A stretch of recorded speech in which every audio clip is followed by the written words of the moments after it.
Ladies and gentlemen, boys and girls, Fazbear Entertainment would like you to put your hands together for the one, the only, Freddy Fazbear.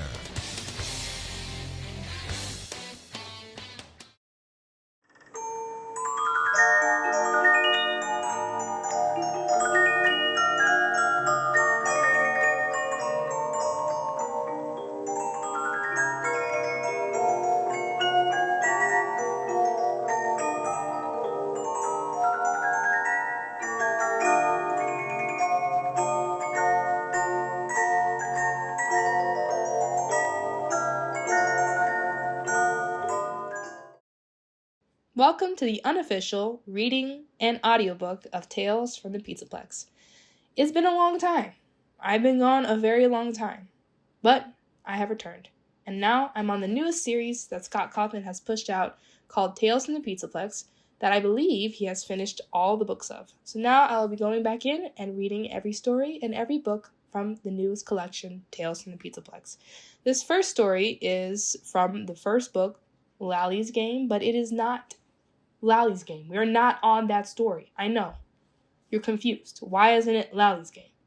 Why are we talking about Frailty right now? Which is what I said previously. Well, because of the simple fact that, I don't know why, but they put the middle story of the anthology book on the front cover and then call it whatever story they want to really focus on the front cover. But the very first story in the book is called Frailty. So, without further ado, listen to my unofficial/official reading audiobook of the first story, Frailty, from Tales from the Pizzaplex. Also, short disclaimer, yes, I'm back. You thought I was gone, and you put your headphones on, and you're ready to lock in, but now I'm back, okay? Short disclaimer, this is part 1 of 2 parts that I recorded reading the story Frailty, okay?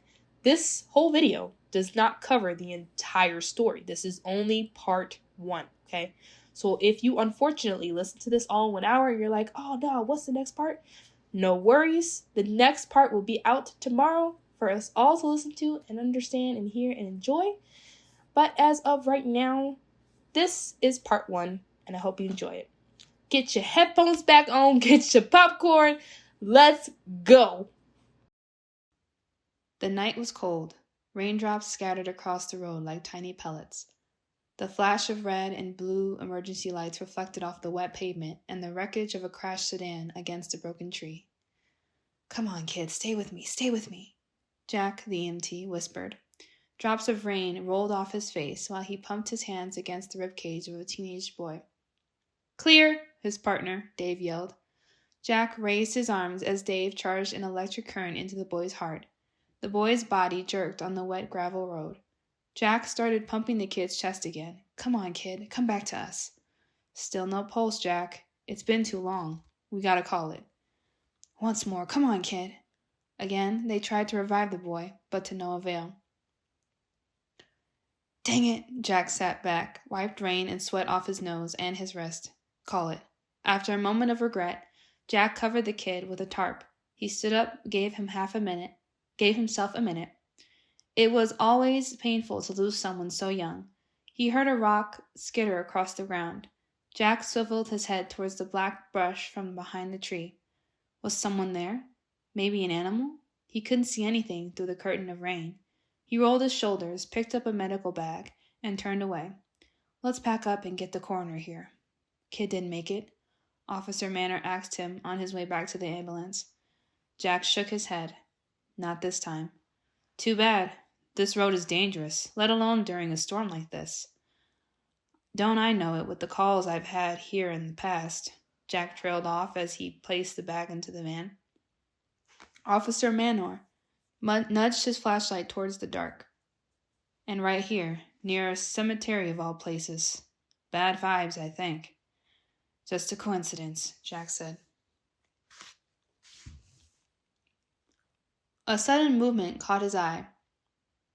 Jack squinted against the rain and shifted his attention toward the body. There was a dark form in the rain. Was someone leaning over the corpse? For a split second, the hairs on the back of his neck raised.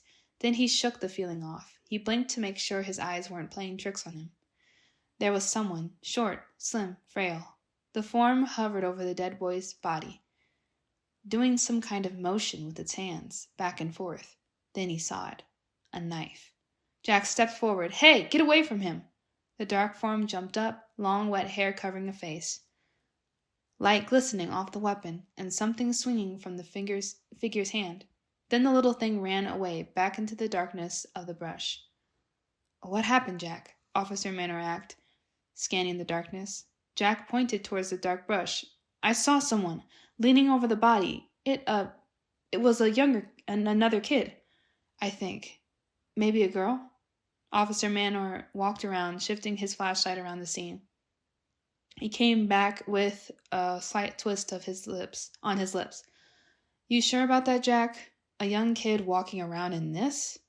How long's your shift been? Jack shrugged a shoulder. Going on 24. Yeah, I need some sleep. Maybe I shouldn't have mentioned the cemetery. Got you thinking of spooks in the night. I was only kidding around, you know. Jack went back to the kid's body and picked up the last medical bag. Maybe he was imagining things. The tarp moved. Jack jumped. Holy heck, Dave! We got a live one. What? The kid. He moved. Get the gurney. You sure? Just get over here. Jack tore the tarp off from the boy. He saw the kid's face smeared with blood, watched as the kid coughed, sucked in air. The kid moaned. Help. Jack whipped out the portable oxygen and slipped the air mask over the boy's mouth. It's okay, kid. Breathe. We've got you. Nice and easy. You've been in an accident. We're taking you to the hospital, and they're going to take good care of you. Do you remember the accident? The boy gave a slight nod. Driving a little too fast in the rain. Wrapped around the tree pretty good. Hang in there, kid. You've just been gifted a miracle. Jessica pushed the wet mop across the hospital floor. To and fro, to and fro. She remembered that saying from somewhere before. She just didn't remember from where. Something from the past.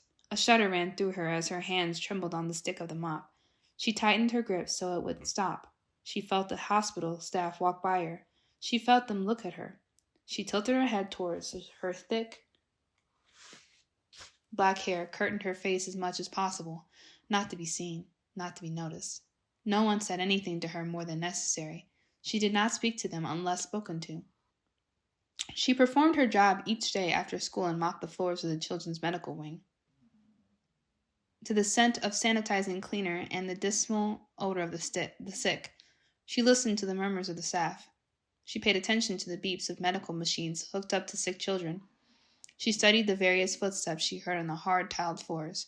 Sometimes soft steps, sometimes clicks of heels or stomps of bigger people. Sometimes the steps were rushed, sometimes they were slow. She was aware of each and every child in the hospital wing. She often heard crying and whispers of conversation as she cleaned the floors. The doctor says you're doing really well, Brian. You're eating better. Treatment is going well. That's wonderful, son. A woman's voice spoke from the patient's room that Jessica was near. Yeah, I guess so, Brian murmured. Hang in there, sport. You'll be better before you know it, a man said, and then you'll get to come home and rest in your own bed. I have been feeling a little bit hungrier. That's so good to hear, the woman said. When will I get to go home? I hope soon, son, the man said. When you do, we'll get your favorite pizza from Freddy's Mega Pizzaplex. We'll make it a celebration. How does that sound? Pretty good, actually, the boy said. The man laughed. That's my boy. Bri, spoke the woman, what are all these strange flakes on your chest? Huh? Look, Harry, what are these? My gosh, what kind of hospital did we bring him to? I don't know. They look like little bits of silver, the man said. Relax, Jane. I'm sure there's a reasonable explanation. They've been taking good care of him here. You even said so yourself. He even looks better today. I know, but the woman called out of the room. Nurse Macy, please, can someone come to my son's room? Yes, Miss Ramon. Is Brian okay? Let me change the voice. My bad. Yes, Miss Ramon. Is Brian okay? Nurse Macy asked. Yes, but what is this strange stuff on my son? I don't want anything on him that is going to make him sicker. I don't know what that is. The nurse went in and checked Brian's chest and brushed the strange flakes off him. I don't think it's anything serious, Mr. and Mrs. Ramon. I'll have staff sweep it up and get some new blankets. Please, I don't want any cleaner or anything on him that is going to harm his recovery. Yes, Miss Ramon. Don't worry. We would never let that happen. Jessica pushed the mop slowly across the hallway. To and fro, to and fro. She's so strange, that one, a nursing assistant murmured to Nurse Macy as they were stocking supplies on a medical cart. Jessica, you mean? Quiet. Keeps to herself. Never makes any trouble. Nurse Macy shrugged. Nothing wrong with that. Well, she's so frail. Looks like a feather could knock her over. Hair always covering her pretty face. He shuddered. Creeps me out the way she lurks around. It's not normal. She's obviously alive, and yet she's not really living. Nurse Macy shook her head. You've been watching too many horror movies, Colin. How do you think people come up with these scary movie ideas? They see things that freak them out and write about them. I'm sure you were at an awkward age at 14. We're not talking about me. Besides, I talked to people. I tried asking her something the other day, and she just looked at me and blinked like I spoke an alien language or something. Nurse Macy sighed. Oh, Colin. Clang. Just then, something dropped from behind them, making them jump. Colin, let out a childish eek. Oh, my bad. Colin let out a childish eek. Nurse Macy glanced down to see a rusted tin can lying on the hospital floor. She frowned. That's odd. Where did that come from? She murmured. She glanced left and right and spotted Jessica moving not far from them. Oh, Jessica, would you mind picking up this can and throwing it away? I don't know where it came from. Must have dropped off a kitchen cart or something. I'll have to tell them to be more careful with their garbage. Jessica gave a silent nod and, dragging the mop, picked up the can and threw it in a nearby trash can. Thank you. Oh, and Jessica? Jessica slowly lifted her head, her hair parting to reveal her delicate features. Her eyes were dark. Didn't they used to be a brighter brown? Wondered Nurse Macy. One small beauty mark was dotted high on her left lovely cheek, but her skin seemed to have lost some of the rosy flush it once had. Her lips were delicate and full. Her face was slim and so pretty. She really could be featured in magazines. You're doing a good job for us. Nurse Macy gave her a small smile. Jessica smiled, and it seemed to brighten her despondent features. I'm glad. Jessica spoke quietly, but the glad didn't reach her eyes. I bet you're a big help at home with your family. Do you help with cleaning around the house with your mom or dad? Nurse Macy watched Jessica merely nod and turn away to continue mopping down the hall. I'm telling you, creepy, Colin said under his breath. Nurse Macy just waved her hand at him. Oh, hush. She's just a young girl, and you're a grown man. I think you could take her on if she attacked you. Colin shuddered. Don't be so sure. Even though Nurse Macy joked with Colin, she could admit to herself and not explain why that peering into Jessica's dark gaze nearly broke her heart. On her break, Jessica walked into the hospital chapel. The room was empty of grieving family members. She liked it that way. To have the chapel all to herself. It was rare, but it was peaceful and quiet and allowed her to pray. She ran her hand softly over the wooden pews that lined the walkway to the altar and chose the first seat. At the front of the room was a large wooden cross hanging on the wall. She smelled the fresh white flowers set out for display on both sides of the room. There were 3 rows of small candles waiting to be lit. Quiet instrumental music played through a wall speaker. She pulled the thick silver chain that hung around her neck from beneath her shirt and lifted it over her head, placing the pendant in her palm. The pendant had once been a whole heart, much larger and thicker. Now it was slightly bigger than a crescent moon, about the width of her thumb, with rough scratches embedded on one side. Nearly finished. She clasped her hands around the pendant and closed her eyes. Please help me do good and continue with my purpose. Please help me make a difference. Please help me help others who are sick. Give me the strength to right my wrongs. Give me the courage to do what's right. Thank you. Hello, miss. Are you doing okay? Jessica blinked and stopped praying. She hadn't heard anyone enter the chapel. She looked over to see the priest standing beside the pew. He wore a black suit with a white collar. His hair was dark with streaks of gray, and his eyebrows were thick over kind brown eyes. There were tiny lines beside his eyes when he smiled. I'm fine, she responded quietly. My name is Father Jeremiah. I've seen you here before. What's your name, miss? Jessica. Jessica cast her gaze down and rubbed her thumb across the pendant. Is there anything I can help you with, Jessica? Jessica shook her head. No, thank you. Father Jeremiah took a seat on the pew across from hers. You look pale, Jessica. Are you feeling okay? Is there something I can get for you? A snack, some water? Should you be resting? I feel fine, I think. I probably look better when I'm working. Working? Here at the hospital, in the children's wing. I help keep the floors clean, to and fro, to and fro. Nurse Macy says I'm doing a good job, she added.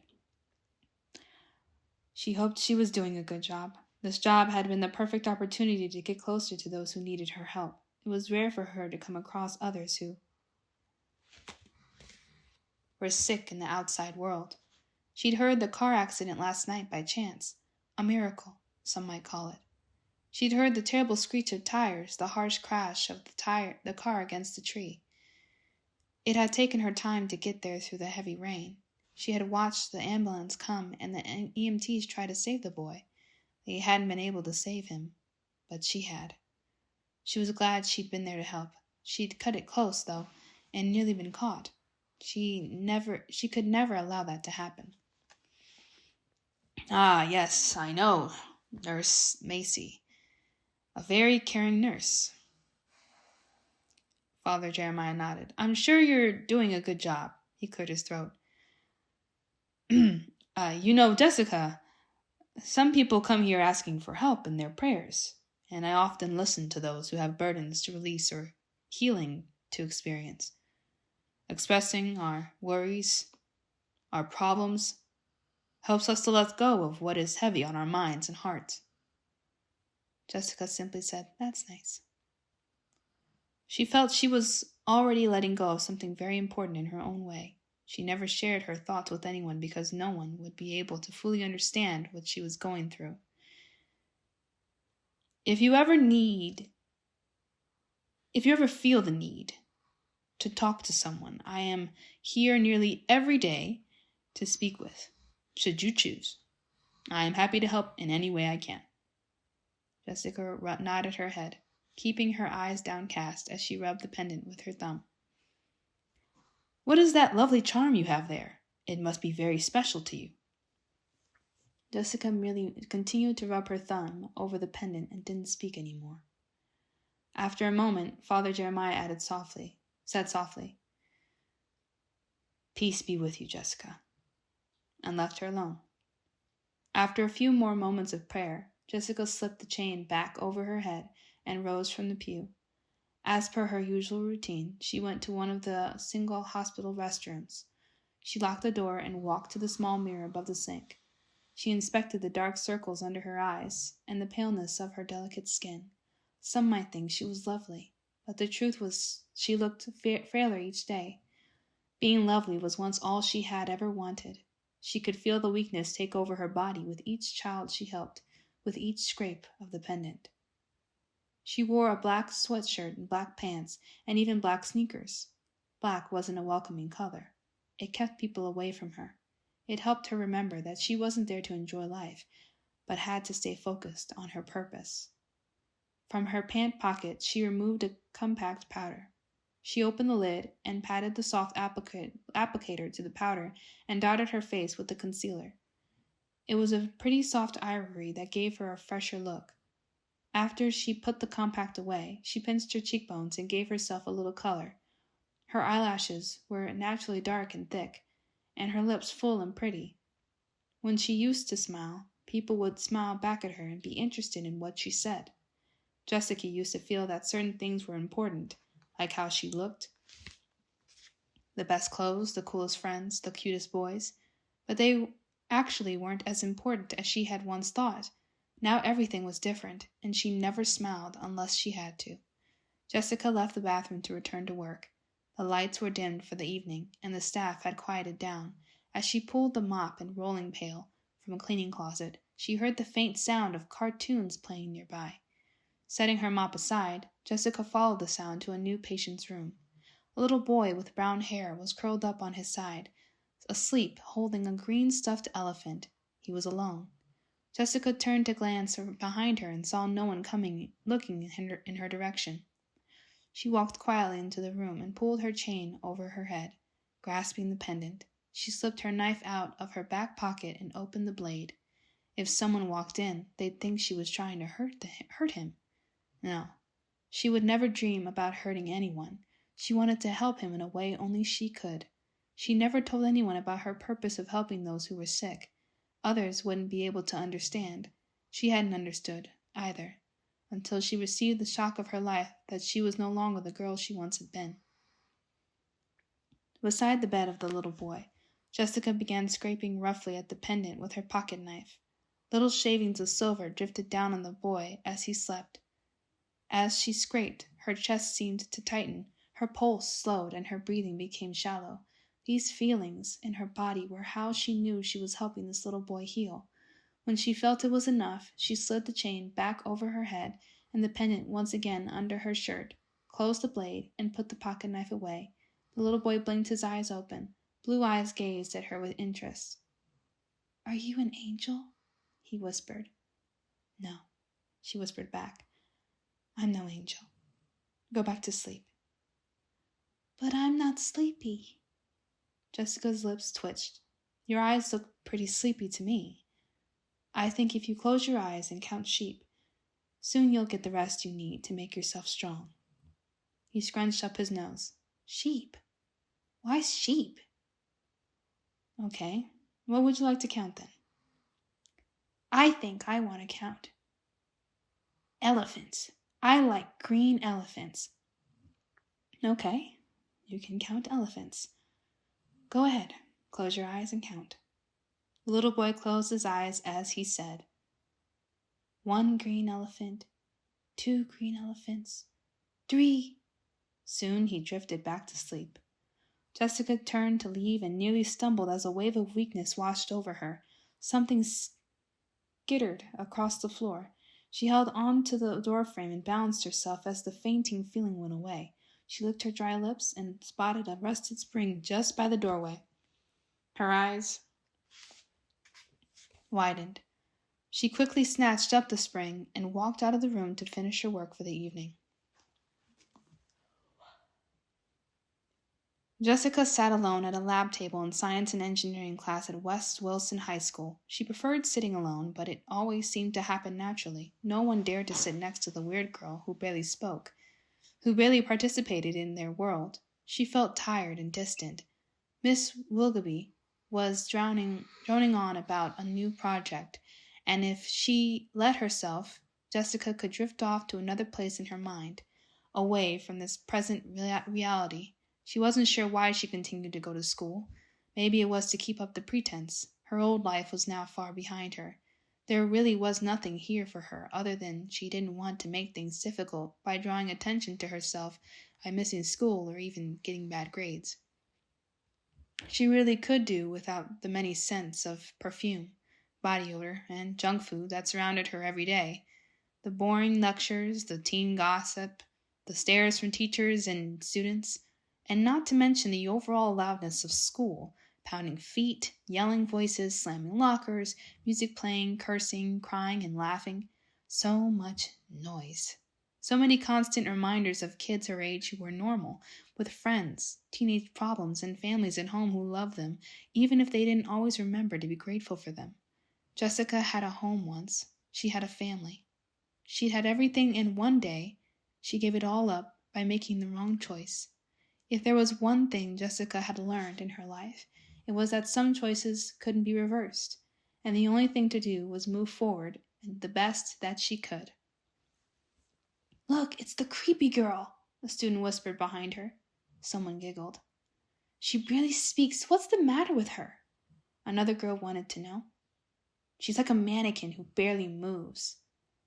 "Mark Johnson says she creeps around the graveyard." "Oh my gosh, like a freaking zombie. Who would have thought West Wilson High would have its very own Walking Dead?"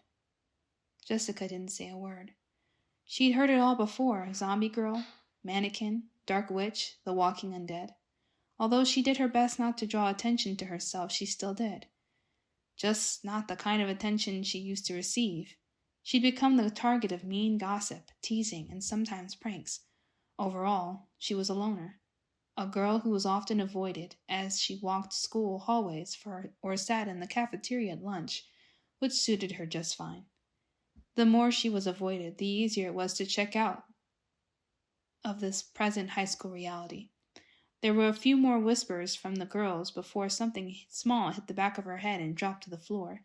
More laughs erupted, even some laughs from the surrounding students. Jessica smoothed her hair down with her hand, unbothered. "Girls!" Miss Willoughby scolded. "Is there a problem?" Miss Willoughby was on the younger side as a teacher. She wore dark-rimmed glasses and often sported a black ponytail. She was one of those teachers who spoke with her hands and was eager for class participation. She seemed to leave Jessica alone, though. One of the girls cleared her throat. "No problem, Miss Willoughby." "I would hope not. I think you girls would rather be out with your friends at lunch than helping me clean up the science lab today." "No, we're good, Miss Willoughby." "Thank you. You are so kind. Now, may I continue without being rudely interrupted?" "Yes, Miss Willoughby."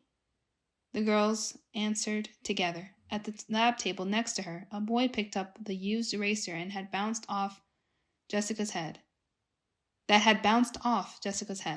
He tossed it back at the girls. "Real mature," he muttered. "What's his problem?" the girl whispered, annoyed. "He's new. He doesn't know the reality of Zombie Girl." Jessica glanced at the boy and then looked away. He was indeed new to school. "Okay, class, choose your partners," Miss Willoughby announced with a clap of her hands. "Make sure to choose someone you know you can get work accomplished with instead of someone to goof around with until the last minute.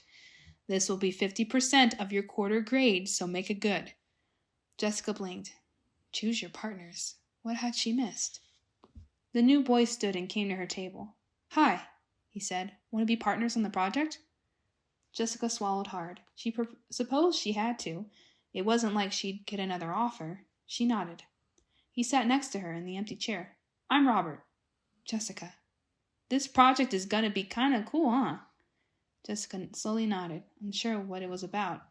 She hadn't been paying attention. Robert had an athletic build with honey hair, hazel eyes, and golden skin. He wore a pale blue-colored t-shirt and faded jeans. There was a braided leather bracelet on his right wrist. He was the kind of boy from whom she would have wanted attention in her old life. Now she wished she was invisible. "I transferred from out of town," he continued. "My dad is an engineer and got a new job here. He was excited about this class for me." Robert brushed his hair back with his hand. "Were you excited?" Jessica flinched. What was she doing? She was supposed to keep to herself. "Yeah, it's fun, building stuff. But this will be my first time in a class like this." Jessica nodded. She used to think building stuff was fun too. Those girls were acting dumb. he said quietly, with a shrug of his shoulders. There were girls like that at my other school. I never hung out with them, just mean to everyone for no reason. They think it's cool, I guess, when it's not. It doesn't bother me. He lifted his eyebrows. Really? That's cool. Most people wouldn't say that. Then he smiled. I can't believe we get to build our own mini robot. Jessica stared off in the distance. Oh, perfect. After school, Jessica was seated at a table in the school courtyard, waiting for Robert. They'd had a couple of class sessions to plan the bot project and decided to make a mini rolling bot that carried items on its back and was controlled with a remote. The catch was that they had to have the tray lift up and down. Robert had taken apart an old remote control car and discovered the components to make their bot active. Robert dropped a cardboard box on the table, causing Jessica to recoil. He pulled out his old remote control car. I asked Miss Wilgeby how much we can use from this on the bot. She gave me a list of what we can and can't use, Robert said, handing Jessica the paper. Today he wore a pale yellow shirt that buttoned down the front with gray sweats. Jessica wore her typical all-black outfit. Jessica took the list he handed her. We need to find other components for the ones we have to replace. Yeah, I know. What are you doing later? Miss Wilgeby wants us to salvage as many components as we can instead of purchasing them. Maybe we can go to the junkyard and see what we can find. Jessica quickly blinked a few times. I know we need a couple of things. A couple of springs. Something to be used as a tray. Maybe old wiring? I can't, she stumbled out. Huh? Robert looked at her with a slight frown. I can't go there. I have to go to the hospital. To work. I forgot. Robert shrugged. Oh, well, we can go another day. We have time. No, Jessica said a little too sternly. She could feel her insides begin to shake. She started to pack her notebook into her bag. I have to go. Robert stared at her with surprise. Now? I thought we were going to work on the project. We made a schedule. We can't keep to it if you want to finish on time. Can't today. Tomorrow. You go to the junkyard, okay? It's not my thing. All right. It's for the project, you know? It's not like I like to hang out at junkyards either. Are you okay? He grabbed Jessica's wrist, and Jessica pulled away as if stung. Are you sick or something? You look a little pale. I don't feel well. Do you want me to walk you home? It's not a problem. I can come with you. Maybe you shouldn't be by yourself. No, I don't need help, okay? I'll see you tomorrow. She grabbed her bag and quickly rushed from the table. She felt faint, as if she could just kneel over at any second. She managed to make it off school grounds and lean against a tree for support. She grabbed her pendant with a shaky hand and closed her eyes. Her breath filtered out of her mouth quickly. Everything is going to be okay. Everything is going to be okay. After a few moments, Jessica managed to calm her breathing. She licked her dry lips as she settled down. She didn't know what had come over her. She learned to steady her emotions or at least mask them from others. She couldn't let her emotions erupt like that again. It made her too vulnerable. And when she was vulnerable, she couldn't think straight. She set off toward the cemetery. The wind had picked up and was blowing her hair wildly. The cemetery had become her sanctuary in the recent months, a quiet, peaceful place. When she stepped into the cemetery, she often stopped to read the headstones to get familiar with the souls who had been laid to rest. She wondered about her own grave and what her stone would read. It was more than likely she would never get a burial. As she strolled through the graves, her mind drifted back to Robert. She hadn't really met a boy so kind and confident before. If she let herself, she could start to like him, which was not possible now. Maybe in her old life, she could have opened herself to having a true friendship, maybe something more. But that all changed the day she made a choice, and each day she was doing her best to make up for that choice. She had a purpose now, and she was sticking to it. She made her way to the farthest and oldest of the family crypts. There hidden among the graves, was a small mausoleum made of stone, with dark stained glass windows. Old dried vines covered the top and hung down the sides of the structure. Patched with white cobwebs, she gripped the rusted handle and leaned her foot on the bottom of the door, pushing with everything she had in her. The heavy door creaked open and scraped along the floor. Dust particles twirled in the sunlight. She pulled out her small flashlight and stepped inside, and pushed the door closed until she was surrounded by the dark. She switched on the flashlight and walked to the back of the small enclosure, passing what she assumed were a family of dead people named Holloway, then turned around a corner to a small sitting area that was made of stone. She cleared all the cobwebs of as many spiders as she could manage in this little hideaway. The groundskeeper neglected this section of the cemetery since the graves were over a century old. She kneeled down on her sleeping bag and grabbed a pack of matches to light 3 yellow candles placed off to the side. She dropped her book bag and sat on the sleeping bag and pillow. Here she could let down her guard. No one could see her. No one could judge her. No one could wonder about her at all. She was safe for now. Next to her, she had a duffel bag of her signature black clothes, a small overnight kit with some makeup, a hairbrush, toothbrush, and toiletries. She kept her life simple, minimal. She had one small item from her old life. She reached in the bag and took out a white rabbit's foot and let it dangle from her finger on the short chain. She used to carry it with her everywhere, thinking it brought her good luck. Now she didn't believe in good luck, but it was a small reminder of who she used to be and who she would never be again. She lay down on the sleeping bag and let herself rest before work. Jessica noticed Nurse Macy was humming under her breath at the Jessica noticed Nurse Macy was humming under her breath at the nurse's station while she was performing her mopping duties.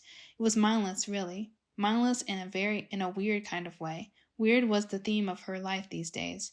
But what really concerned her was the fatigue that weighed down upon every inch of her body. Her grip on the mop was shaky, and even though she moved at a slow pace, she was tired. It was a bone-deep exhaustion that had been becoming more and more frequent each day. She used to have so much strength, and now she often wished for the time when the pendant had been a whole heart and she'd been full of energy. The truth was, she'd been busy the last few nights with the patients. She lifted a shaky hand to the pendant that lay under her shirt. It was definitely smaller now, thinner. A tremor of fear vibrated down her spine. She lifted her chin. She could do this, she told herself. With as much strength as she could muster, she continued to push the mop, to and fro, to and fro. "Hi, Jessica. It's a lovely day, isn't it?" Nurse Macy mused, a wisp of a blonde curl shifting on her forehead as she walked over to her. Nurse Macy always wore scrubs in shades of orange, blue, green, or purple. Sometimes the patterns had funny characters or animal prints. Today, there were cats making silly faces on her top. Her smile was welcoming. And even though Jessica did her best to keep her distance, Nurse Macy had this energy that pulled others toward her. Jessica nodded. "You want to know why it's a lovely day?" Nurse Macy asked.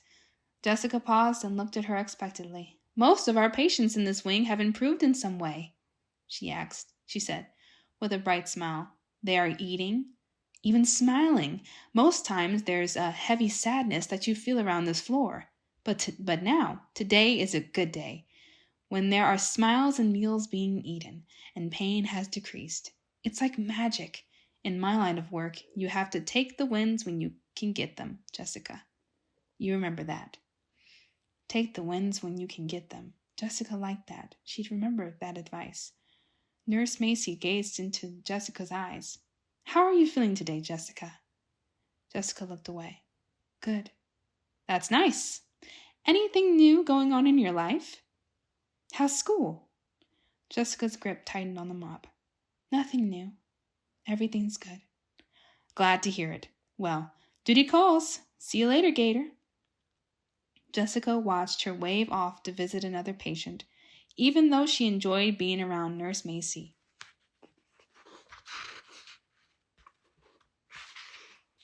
It was getting harder to avoid her direct questions about her personal life. She suddenly saw the nurse come to a halt right in the middle of the floor. "Sheesh, what is going on with all this junk? Jessica, there's an old fork on the floor. Would you mind cleaning it up? Between this and the weird flakes..." Dang it, she missed another one. Okay, Jessica answered. Jessica slowly walked to the old fork and picked it up. A fork? Really? She said quietly. Then she rolled her eyes and tossed it in the trash. That was when she noticed someone new. There was a teenage girl about her age. She was lying in bed, wearing headphones. She had red hair and tiny freckles speckled across her cheeks. She solemnly played with the phone in her hand.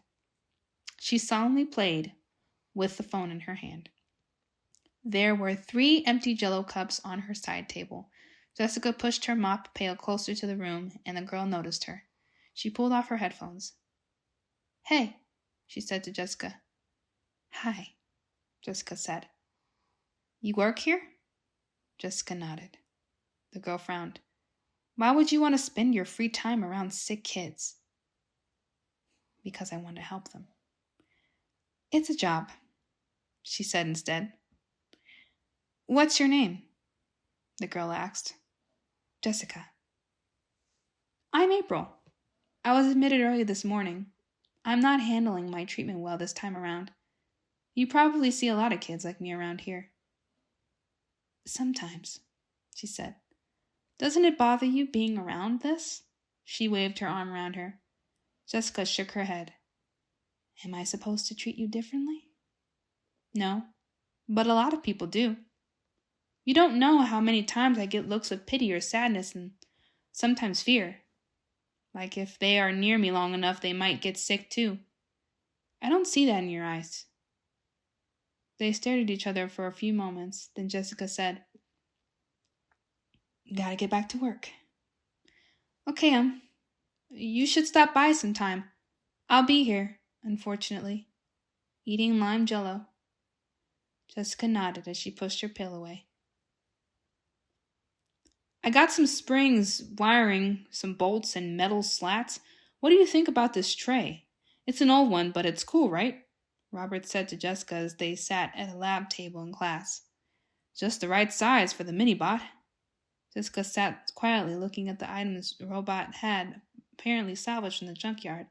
She wanted to knock all the dirty junk off the table, but instead she sat still like a statue, unmovable, emotionless, as if the sight of the old garbage didn't bother her at all. You're not saying much, Robert said to her. Jessica met his eyes, saw the curiosity, and looked away. Yes, these will work fine. Great. After the other day, I thought maybe I'd done something wrong. Maybe you didn't want to be partners anymore. He shrugged. It's kind of late to find new partners. No, I told you that I wasn't feeling well. She unclenched her fist and pointed to the tray. This is just the right size. You did a good job. I know, right? Robert pushed his hair back with his hand. I got excited when I found it. This bot is going to be so cool, Jess. You just wait and see. Jessica froze as she heard the old nickname that her closest friends had once called her. She felt a lump form in her throat, and she swallowed hard. She hadn't known how difficult it would be to interact more at school and with Robert on this project. It was taking too much willpower to keep her in her seat and not run from it all. Reminding her of the past and bringing more of it into the present was not what she wanted. Miss Willoughby strolled by their table with her notebook to mark off their progress. Nice, Robert and Jessica. You are both pulling together your components on time. I like your initiative. She looked over the blueprints they had put together. Looks like your bot is coming together. Good job, you two. Let's see you start the build over the next few days and make some progress. Okay, Robert said with a smile. Jessica nodded. How do you feel about this project, Jessica? Miss Willoughby asked her directly. Jessica balked. Miss Willoughby usually avoided speaking with her. I feel good. It's going to be good, she replied awkwardly. How do you like working with Robert? Jessica glanced at Robert and then back to the pieces on the table. Good, she mumbled. He's a good partner. So is Jessica, Robert piped in. She's worked really hard helping me with the design and keeping us on track. I'm glad we're all good then, Miss Willoughby said with a small smile. I'll check back with you in a couple of days about your progress. Keep up the hard work." Miss Willoughby walked to the next table, and Jessica could feel her shoulders relax. Robert rubbed his hands together, excitement lit in his eyes. "Let's get started, Jess." Jessica watched Robert set out a few components for the structure of the mini-bot. She was very aware that she hadn't yet moved to help. He'd set out 4 metal slats that they would connect for the framing of the mini-bot. 3 of the metal pieces were obviously old and from the junkyard. 1 piece looked fresh and newly purchased. "Go on. Pick one up," she told herself, but she couldn't bring herself to move past her hesitation. The used parts were dirty and old and stunk of rust and grease. They reminded her of things she'd rather forget. But she knew that she couldn't avoid this forever. She couldn't just have Robert do all the work on the mini-bot. That wouldn't be fair. Detachment was her greatest defense. Sometimes she envisioned her feelings as if she was a possum. When a possum felt it was in danger or threatened, it froze into a catatonic state. Jessica imagined her feelings being just like that. When she was strong, she could manage to shut down her inner feelings until the threat was over. Right now, she was the possum. Her aversion to this junk did not affect her. In fact, she was very much frozen inside until the threat to her feelings had passed. She slowly reached for the dirty metal slats. She felt the cold steel in her grip, and she brought it toward her. She stared at it as she turned it over and examined the rusted edges. She could touch anything from the junkyard and be okay. It would not harm her or affect her feelings. She sat it back down and rubbed her fingers against her pant leg and exhaled a deep breath. Success. Nurse Macy was checking on Billy's vitals. Color had come back to his cheeks, and his appetite had increased, which in turn gave him more energy. "You're doing so well, Billy," she told him. "You're eating all your meals like a big boy and taking your medicine."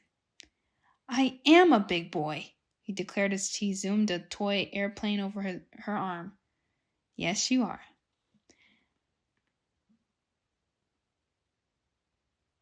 "Hey, Nurse Macy, when will I get to see the angel again?" "Angel?" Nurse Macy asked with curiosity. "Yeah, the angel who helped me feel better." "Oh, yeah? How did the angel make you feel better?" "She came to me in the night, and then I felt better. I'm not sure how she did it. She must have used magic. I like her. I want to see her again." "Wow, that's really pretty cool. You must have a guardian angel looking over you, Billy."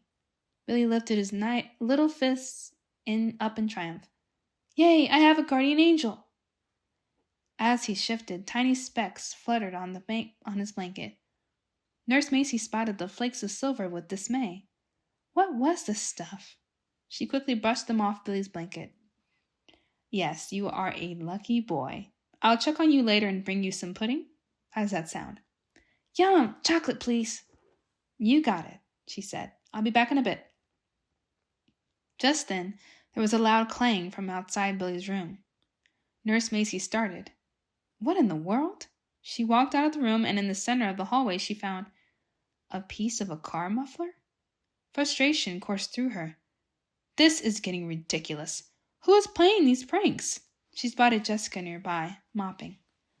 "Jessica, did you see someone drop this?" Jessica's eyes widened. No, I didn't see anyone else in the hallway." "Well, somebody thinks they are funny, and they're not," she said a little loud so that the culprit would hear. "So they'd better stop. Please. Jessica, grab some gloves and throw this garbage out. I'm trying to keep a clean floor here. If I get a surprise visit from the higher-ups and they find this garbage around, we'll be in big trouble." Jessica nodded and hurried to the janitor's closet. Nurse Macy frowned. She'd called and checked with the nurses on the other floors, and no one else was seeing junk left around in their areas. It was just in the children's wing for some reason. She decided to take a walk around the floor to see if she could spot any more tricks happening around the patients' rooms. She turned down a corridor, and sure enough, she found a couple of greasy bolts. Disgusting. Nurse Macy gritted her teeth. Once she found out who was doing this, she was going to give them a good scolding on how dangerous it is to leave industrial objects on the floor for someone to trip over. Not to mention how unsanitary it was for her sick patients in the hospital. She might even turn them over to hospital security to give them a good scare. She slipped on the rubber gloves that were stuffed in her pocket and picked up the bolts and continued on until she found a small rusted can. She swiped that up, but she still didn't see anyone around. Then she found herself right in front of the hospital chapel. Was the culprit inside? She wondered. She dumped the junk in a nearby trash bin along with the dirty gloves and stepped inside to peaceful music. There was an old woman sitting in the center of the pews, but Nurse Macy couldn't imagine that she was the prankster. She stepped farther in and walked to the front of the pews, looking around for anyone who might be suspicious. "Hello," Father Jeremiah said from behind her. Nurse Macy jumped and put a hand to her chest as she turned. "Hello, Father," she said quietly. "Sorry. Didn't see you." He lifted his thick eyebrows. "How are you today, Nurse Macy?" "I am doing well, Father. How are you?" "I am well. Coming in for a visit?" She began to nod, and then her face heated from the fib. "Well, I'm looking for someone who has been playing some pranks around the children's floor, leaving pieces of garbage around. Nothing serious, I hope." "It could be, so I need to put a stop to it, but I can't seem to figure out who it is yet." "I'm sure you'll discover the truth soon enough." She nodded. "I hope so. Father, by the way, there's a young girl named April on our floor. It would be nice if you could visit her and put in your prayers. She could use some cheering up." "Thank you for telling me. I will do that. How is your friend Jessica doing?" Nurse Macy smiled. "Oh, you know Jessica?" "She's doing okay, I think. She does a good job for us." He frowned. I worry about her. So frail, so quiet. I've been praying for her lately. She visits here often." "That's nice, Father. I worry about her too. She could use a friend, I think." Nurse Macy nodded. "I think so." Father Jeremiah smiled. "Well, peace be with you, Nurse Macy. Have a good rest of your day." "Thanks, Father. Same to you." "I hope you discover your prankster. Just remember to go easy on whoever it is. Everyone has a story that we don't yet know." "Yes, Father. I'll remember that." Nurse Macy sighed and started to return to work when her foot knocked against something. She bent down to pick it up. She narrowed her eyes at the discovery. It was a rusty lock. Jessica sat on a chair in Robert's dad's workshop as Robert soldered some wires into the soldered some wires into the main mini-bot. The workshop was pretty neat, she thought. Shelves with labeled boxes lined one wall. There was a work table that sat against the opposite wall, and another work table in the center that Robert was working on. She stood on the other side of the table, wearing goggles. She had felt hesitant having this next meeting at his house. It was too close, too personal. But Jessica knew that they had to work together to get the mini-bot completed, and the next step had to be soldering the mini-bot's guts together and the arm that made the tray go up and down. Robert turned off the soldering tool and lifted his goggles. "I think I've got it. You know, Jess, we really need to agree on a name for the mini-bot." She lifted her goggles to her forehead. "I like calling it mini-bot." Even though Jessica hadn't intended it to be funny, Robert chuckled. "Mini-bot? The MB, huh?" "Yes, we could just give it a number. Like the mini-bot 5000. Robert made a face. "Not very original." "Robots aren't always original. Sometimes they are just made from boring old junkyard scraps." A heavy sadness suddenly came over Jessica, and she clenched her fist. She really thought she'd gotten over the sadness and pain of her predicament and had settled on overall acceptance, but lately, emotions and feelings had been coming back at the weirdest moments. Why now? What has changed? "It's not always about where things started from, Jess. It's about what you make of all the pieces once you have them." Jessica frowned. "My dad told me that once, and it always stuck with me. Remember, he's an engineer. He's always creating something out of pieces." Knock, knock, said Robert's mom as she entered the workshop holding a tray with a plate of...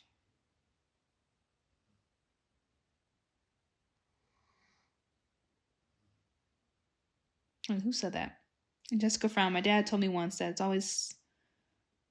I'm not sure who said that one. Okay. Knock, knock, said Robert's mom as she entered the workshop holding a tray with a plate of brownies and 2 glasses of milk. I thought you hardworking engineers could use some body fuel. She had honey blonde hair just like Robert, and she was shorter and her face softer. Jessica noticed that they had the same welcoming smile. His mom set the tray on the side work table. Thanks, Mom, Robert said. Jessica thought she should say something too. Yes, thank you. I hope you like brownies and milk, Jessica. Do you have any allergies? No, I don't. Good. Enjoy them, she said. I look forward to seeing your finished mini-bot. Robert's mom left, and Robert grabbed the tray and brought it to their table. He set it down, grabbed a brownie, and took a bite. These are the best, he said with a mouthful.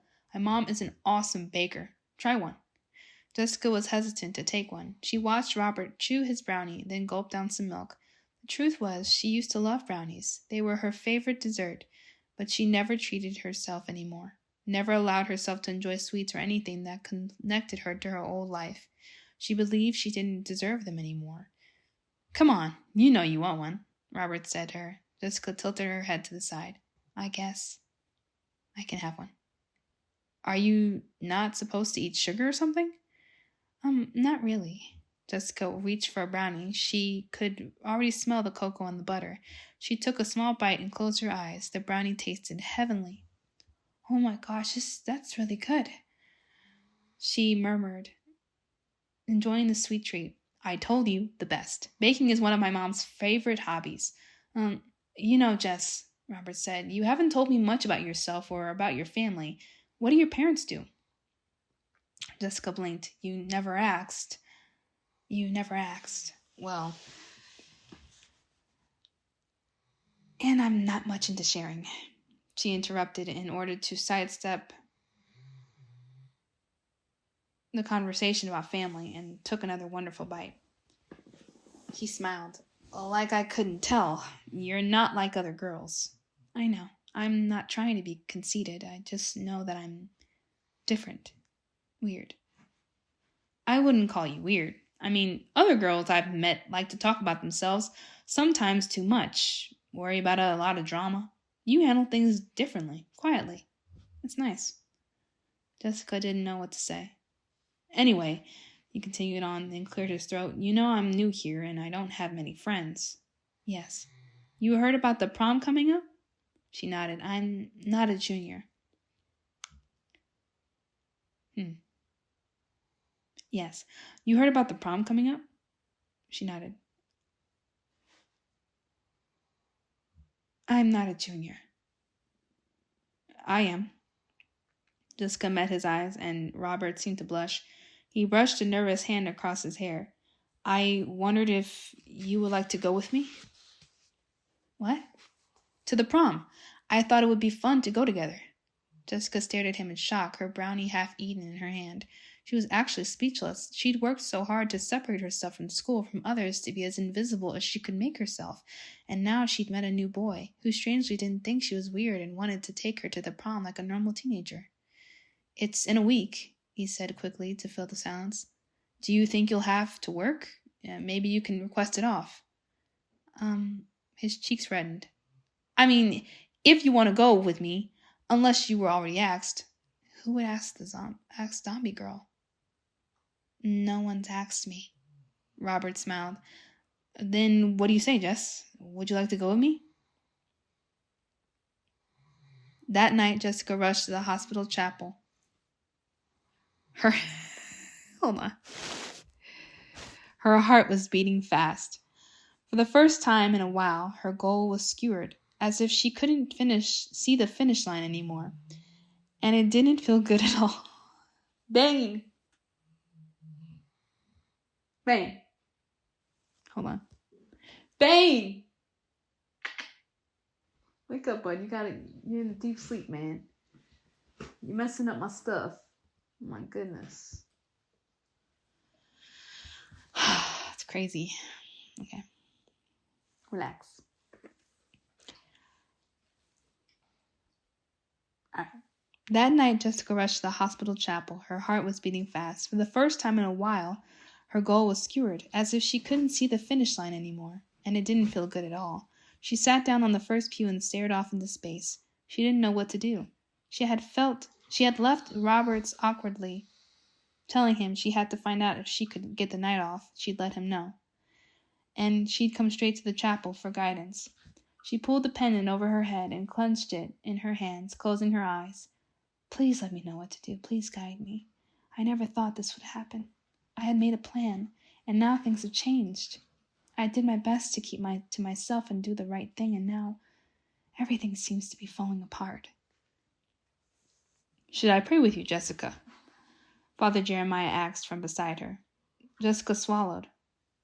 I don't know, if you want. Father Jeremiah sat next to her. For a few moments they sat in silence. I don't know what to do.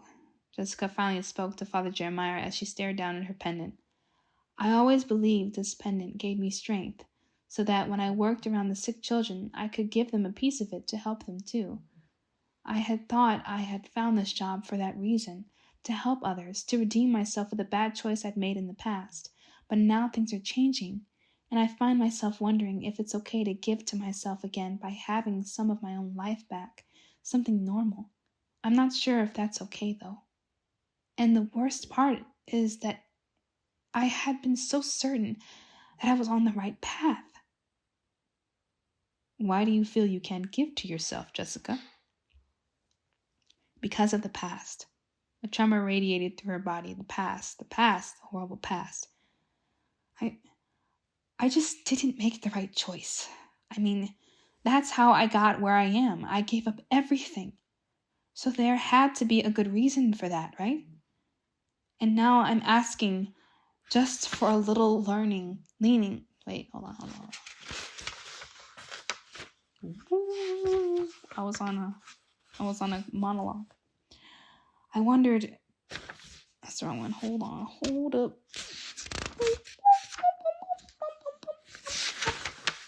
Okay. I just didn't make the right choice. That's how I got where I am. I gave up everything, so there had to be a good reason for that, right? And now I'm asking just for a little piece back. Not something so big, really. Just a little thing for myself. Is it too wrong to ask? Jessica looked down at her pendant. It was so slim now, barely anything left. Was she too late to ask for something in return? Did she even deserve to ask? Why didn't she have an answer? Of course not. When we do work for others, we have to be open to receiving as well. If we overgive, we become out of balance and we can make ourselves ill or sad. Giving to others is a great gift. But yes, Jessica, giving back to others is a gift as well. God loves all his children, and he wants everyone to feel happiness and love. Jessica looked at him directly in the eyes for the first time. Is that really true? How do you know? Father Jeremiah lifted his eyebrows. Because I know it in my heart to be true. Father Jeremiah watched Jessica slowly stand and leave, her head bent down in sadness. Poor child, he thought. He wished he could be of more help to her, but he knew from experience that he couldn't save everyone. He could only do his best to guide them. He began to rise when he looked down at the floor and found a metal circle with spikes on its edges. He picked it up, studying the object. Some kind of gear, it seemed. That's odd, he thought. He frowned and glanced at the door Jessica had just exited. Jessica walked back to the children's floor. The lights were lowered for the evening. She could hear the beeps of machines and oxygen blowing air. Most of the kids were asleep. However, April was still awake. Come in here, Jessica. I see you. April called to her. Jessica had tried not to be noticed. She wasn't doing such a good job of that lately. She stepped into April's room. Hi. Where's your mom? April wanted to know. Still in the cleaning closet. There was a beat of silence between them. It's cancer in the blood, if you're wondering why I'm here, April told her. There were dark circles under her eyes, like the ones Jessica had covered up with makeup. I'll be losing my hair again soon. Bald will be the new me. Jessica didn't respond. You're pretty, April said, studying her. Tell me about your school, your life. I've been in and out of school for the past couple of years. Missed out on a lot of stuff. My friends barely speak to me now. They don't know what to say. They think I don't want to hear how much fun they are having. But I do. I used to play basketball. I'm athletic. Or used to be. What I wouldn't give to run down a court and shoot baskets again. But now I can do that in my imagination. So you tell me. Please. Just a few minutes. Help me to be a part of your world. Jessica grabbed her pendant hanging from her neck and rolled it back and forth on the chain. She knew she didn't really have a life, not the one she really wanted. But if embellishing a little about how wonderful her life was would help April, then she would try to talk about herself. Leaning against the wall, Jessica told her about Robert and the minibot. She told her how nice and kind he was to her when others hadn't been, that the project was halfway complete, and that he'd just asked her to the prom. April listened with a smile and a few questions thrown in, with swoons over Robert and the possibility of going to the prom. Maybe one day I'll get to go to the prom, April said. I can dream, right? You will go to the prom, Jessica said, if you believe it. I can picture it. I would be completely healed. My hair would be full and healthy. I think I would have a bright pink dress or a green one with matching shoes. I would go with a nice boy like your friend Robert. I would dance all night and laugh with friends, maybe even be part of the royal prom court. Then we would all go out together somewhere, like the beach. We'd run around a small campfire and talk about our dreams. The stars and moon would shine down on us, and maybe the boy would give me his coat because I was cold. Then, when it was quiet and we were alone, he would give me a kiss under the stars. It would be the best night of my life. Jessica pictured the scene along with April, but instead of April, it was Jessica having the best night of her life at prom. Jessica felt herself yearn for a wonderful and normal experience just like April had described. I'm tired now. April lowered herself on the pillow and closed her eyes. We'll talk again sometime, Jessica. Okay. Jessica clenched the pendant as she looked at April. She could help April, she thought. But was she supposed to help everyone? Father Jeremiah's words drifted into her head. Giving to others is a great gift. But yes, Jessica, giving back to ourselves is a gift as well. With guilt heavy on her shoulders, Jessica quietly drifted back into the hallway.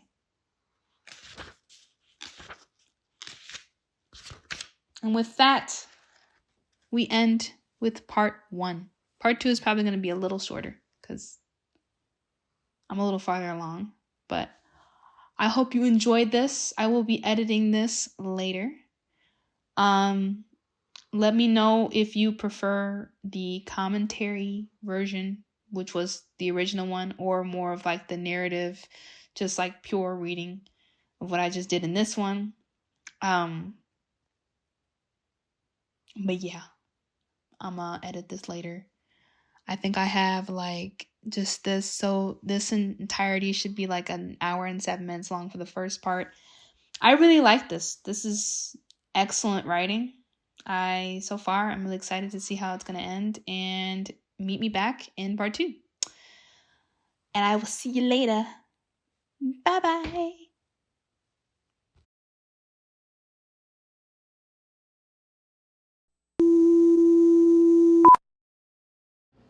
Welcome to Tales. Oh my gosh, I can't. Oh my goodness. Welcome to Tales from the Pizzaplex. where you forget what you're about to say. And then as it's coming out of you, you don't know where you're going with it, and it just becomes this. Welcome to the unofficial, but kind of official, but unofficial. Welcome. What up? It's Dashy. Welcome. I'm just kidding. Welcome to the audiobook series of the second series of FNAF book series. So the first one was Fazbear Fright. The second one is Tales from the Pizzaplex. Now I'm assuming that all these tales are going to reside around the entirety and the cut the cameras.